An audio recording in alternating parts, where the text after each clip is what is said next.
Bonjour à tous, bienvenue pour cette nouvelle émission.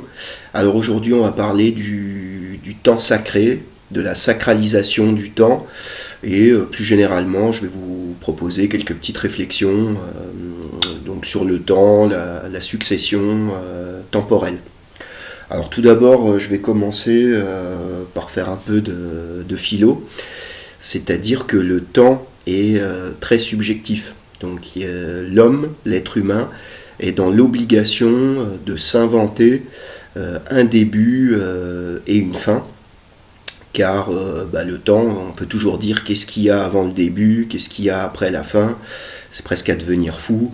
Ou aussi on peut dire le passé est déjà passé, donc n'existe plus, et le futur ne s'est pas encore produit, donc il n'existe pas non plus. Et le présent, vous voyez, c'est un moment très fugace, quasi imperceptible. Donc on est dans l'obligation de s'inventer un début des temps et une fin des temps. Donc il y a ça à la fois chez les peuples traditionnels et les peuples modernes. Chez les modernes, par exemple, on a, je sais pas, par exemple la théorie du Big Bang, donc c'est le début du temps, et à la fin, le monde va s'écrouler, donc ils appellent ça les Yankees dans un Big Crunch. Voilà, donc et chez les anciens, on a bien sûr le mythe soit du paradis ou d'un âge d'or au début et une fin des temps, une eschatologie, un crépuscule des dieux, donc pour déterminer des bornes au temps. Voilà, donc en fait, pour bien comprendre ça, on peut reprendre les thomistes ou les aristotéliciens. Dieu, l'un, est le moteur immobile, c'est l'éternel présent, parce qu'en latin c'est le nunc stans, c'est-à-dire Dieu n'est pas dans la temporalité, il est infini, et donc il est éternel, et notre monde, ce qui n'est pas Dieu, donc la manifestation, est soumise donc à l'espace-temps, et donc toute chose a un début et une fin, une respiration, on pourrait dire. Voilà, donc pour les peuples traditionnels, comme je vous l'ai dit, le temps est sacralisé, donc le temps est toujours lié à ce qu'on pourrait appeler une histoire sacrée, une histoire sainte, un grand mythe qui va déterminer les grands épisodes du calendrier. Et c'est l'autorité spirituelle, donc le clergé, qui va gérer la ronde calendaire. Voilà. Donc on peut reprendre aussi au niveau de l'étymologie, c'est intéressant. Il y a le mot templum, le temple, et tempus, le temps, proviennent de la même étymologie qui renvoie à l'intersection, au croisement. Donc pour le templum, le temple, comme je vous l'ai déjà dit dans une ancienne vidéo, c'est le croisement entre le bas et le haut, entre le plan horizontal et le plan vertical. Et au niveau du temps, le tempus, c'est cette intersection donc entre le temps profane et le temps sacré, entre le passé et le présent. Donc si on reprend par exemple les études de Mircea Eliade, le temps sacré, donc comme je vous l'ai dit, se caractérise par un calendrier sacré avec des fêtes liées aux grands épisodes mythiques. Et chaque fête du calendrier, gérée par le clergé, sera une réactualisation du temps du mythe, du temps originel. C'est ce temps d'ailleurs, c'est le même temps que les contes et légendes, c'est ce qu'on dit en ces temps-là, où il était une fois.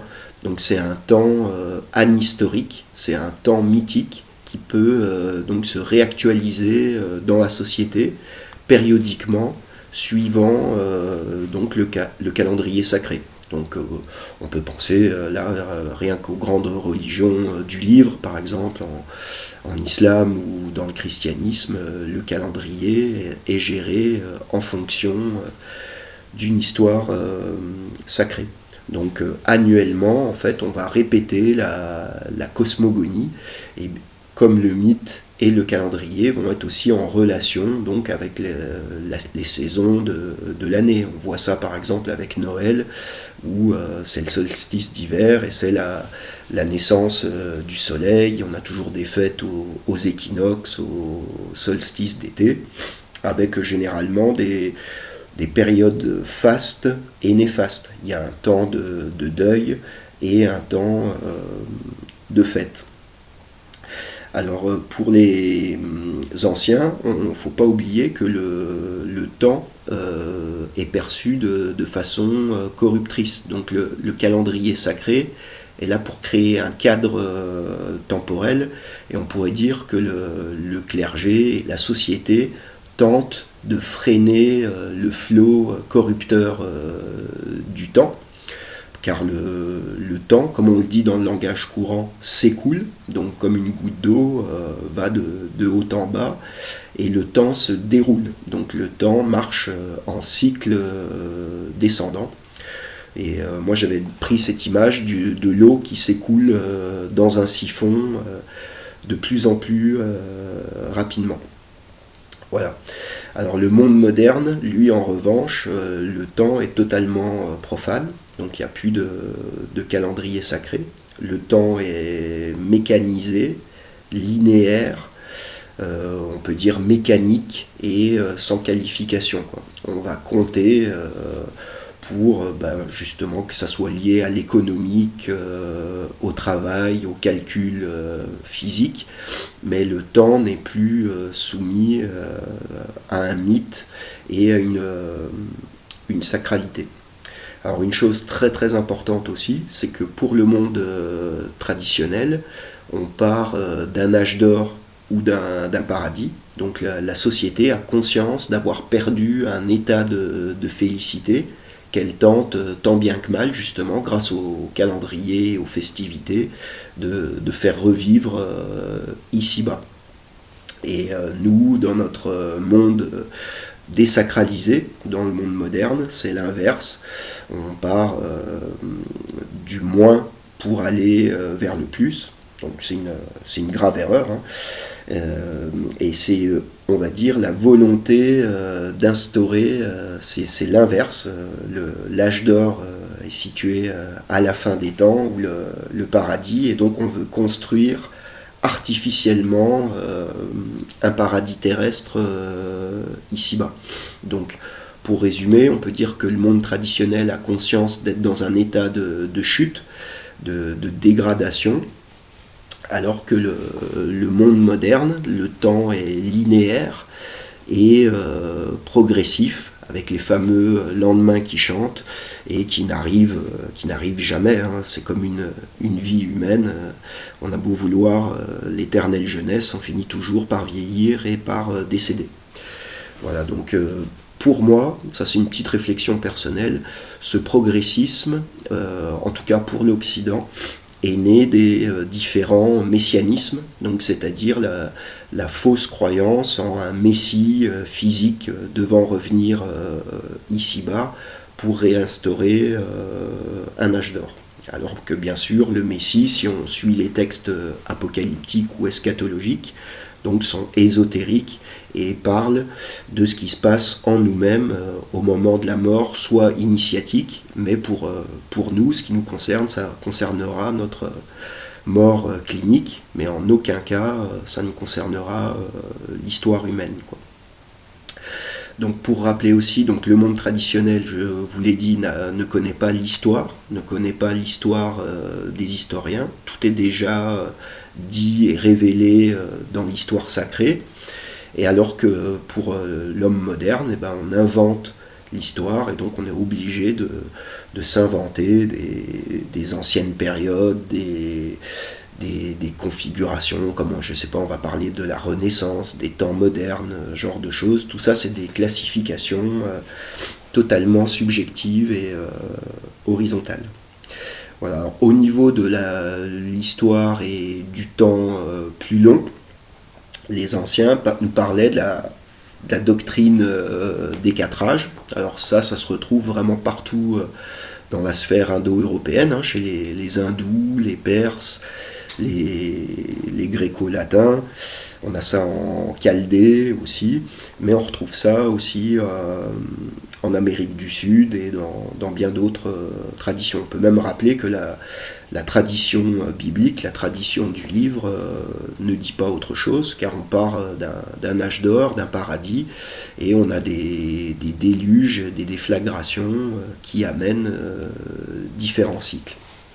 Alors cette doctrine des 4 âges, donc ça fait âge d'or, âge d'argent, âge d'airain, âge de fer.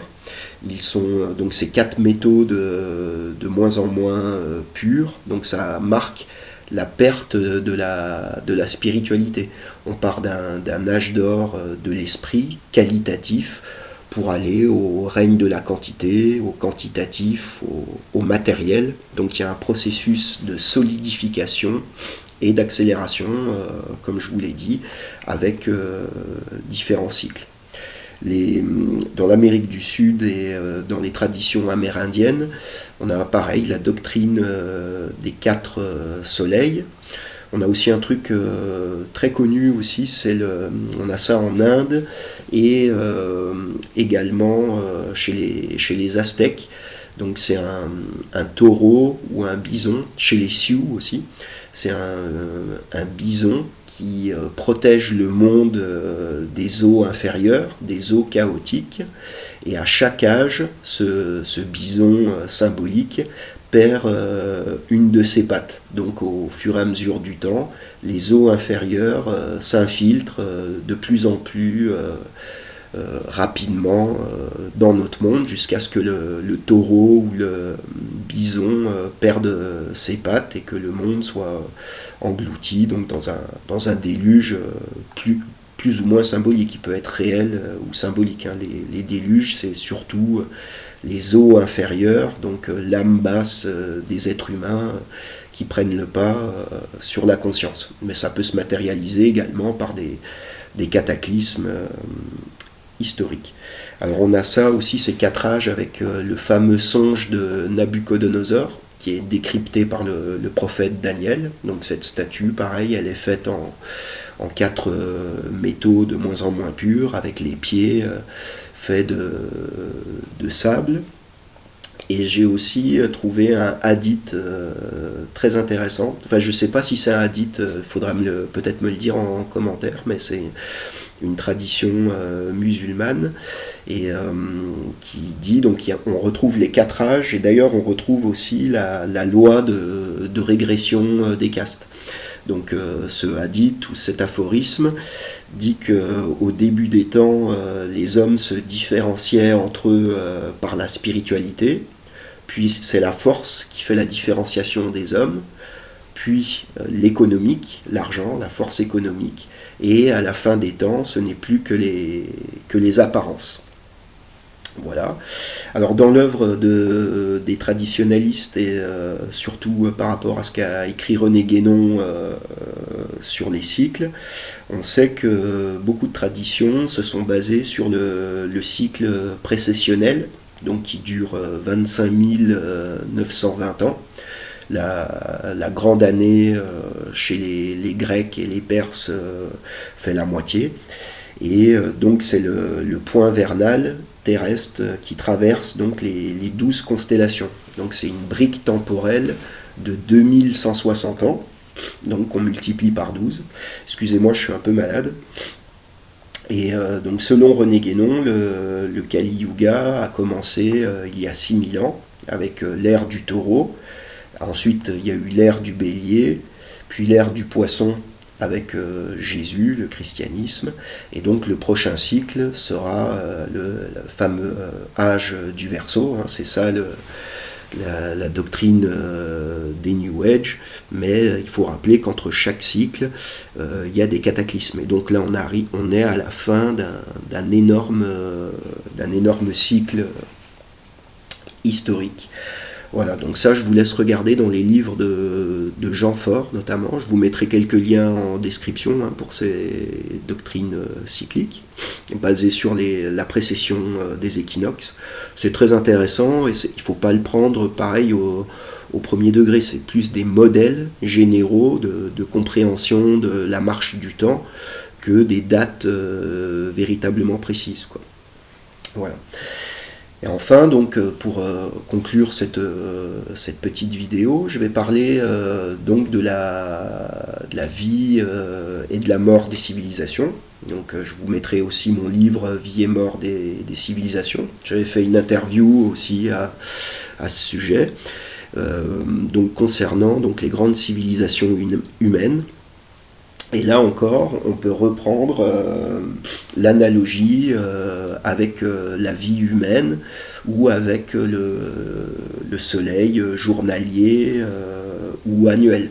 C'est-à-dire que on commence dans une aube, donc c'est un mélange d'obscurité et de lumière, c'est une sorte de chaos, puis il y a une montée progressive du soleil qui atteint un apex, puis enclenche sa descente pour arriver au crépuscule qui est à nouveau un chaos de lumière et d'obscurité. Donc il faut rappeler que la perception normale de la vie des civilisations est catastrophiste et cyclique. Catastrophique, c'est qu'entre chaque civilisation, eh ben, il se passe des destructions. Donc on a ça dans l'enseignement d'Aristote, dans les météorologiques.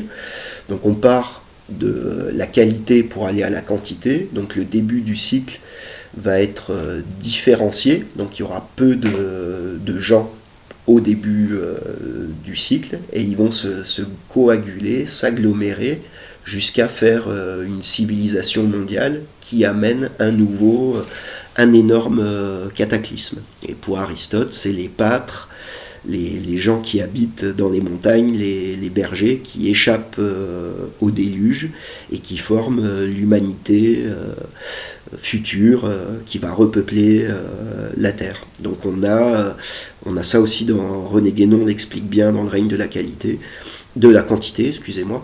On a des barrières historiques qui font qu'il y a des oublis historiques entre les civilisations. Alors pour parler de l'Occident, on peut reprendre du coup l'analogie avec les saisons par exemple. Donc ce que je vous dis c'est juste un modèle. Si on prend des périodes d'à peu près 500 ans sur les 2000 dernières années, donc on a le début, on a la naissance du Christ, on peut dire que c'est la naissance du soleil au solstice d'hiver, donc de 0 à 500. Ensuite, de 500 à l'an 1000, on a le bourgeonnement de la chrétienté, c'est le printemps. Puis on arrive du coup à l'été, on va dire de 1000 à 1500, 1492 si on veut, c'est l'été du monde, c'est là où il y a les constructions de cathédrales, c'est l'apex, mais ça contient aussi le début de la descente du soleil. Et enfin, on a l'automne qui arrive donc en dernier, c'est la chute des feuilles, jusqu'au début de l'hiver qui recommencera un nouveau cycle.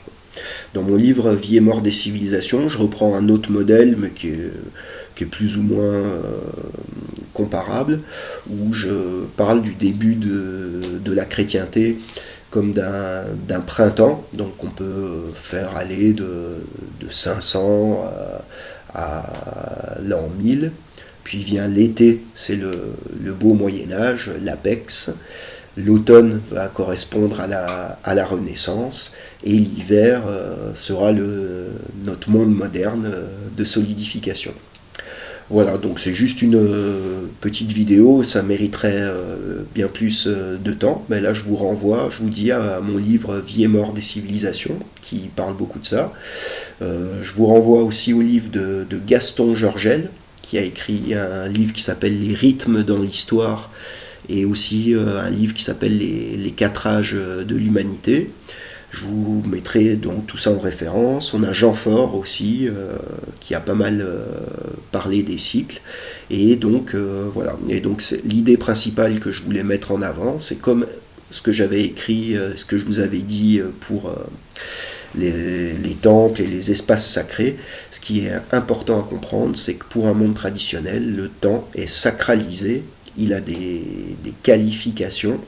Comme dirait d'ailleurs Platon, c'est l'image mobile de l'éternité immobile. Donc c'est toujours par rapport à une divinité qui sera donc mise en rapport avec les grands événements cosmologiques du calendrier, et toute la société va se cadrer autour de cette ronde calendaire. Voilà. Et le monde moderne, c'est la fuite en avant, c'est une histoire linéaire, progressive, et totalement illusoire, car du coup le temps est corrupteur, constricteur, et il a souvent été imagé, d'ailleurs, le temps comme un serpent ou un dragon, enfin, ou un monstre qui avale ses enfants.